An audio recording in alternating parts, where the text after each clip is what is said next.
கௌரவ உறுப்பினர் திரு சமயதுரை அவர்களை ஒரு சில வார்த்தைகள் பேசுமாறு அன்புடன் அழைக்கிறேன்.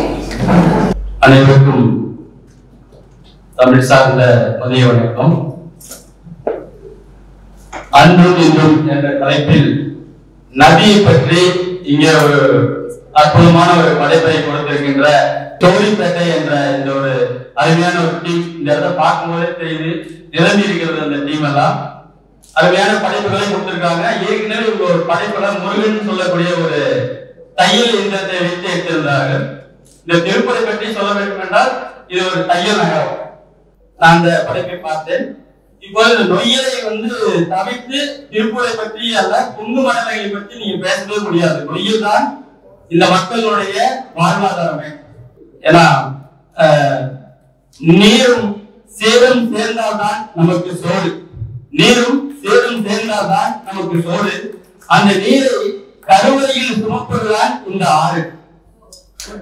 நீருடைய கருவறை என்பது நதியில் தான் அதனுடைய கருவறை.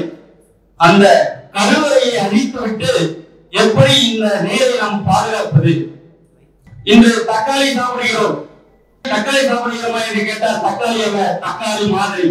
கீரை சாப்பிடுகிறோம், கீரை அல்ல, கீரை மாதிரி. பால் குடிக்கிறோம், பால் என்று கேட்டால் பால் அல்ல, பால் மாதிரி. இந்த மனிதனாய் வாழ்ந்து கொண்டிருக்கிறோம். மனிதனா என்று கேட்டால் மனிதர்களை மாதிரி தான் சொல்ல முடியுமே தவிர மனிதர்களாக இல்லை. காரணம், நாம் இயற்கையிலிருந்து பின்னாடி போயிட்டே இருக்கிறோம். ஒரு எழுத்து வடிவத்தில் இருந்த ஒரு சாதாரண ஒரு எழுத்தை இந்த அழகாக உங்களுக்கு ஒரு படமாக்கி கொண்டிருக்கிறார். இந்த அருமையான படைப்பை கொடுத்த இந்த ஒரு அற்புதமான இந்த டீமுக்கும் உங்கள் எல்லாத்துக்கும் நான் நன்றி பாராட்டி விடைபெறுகிறேன். நன்றி, வணக்கம்.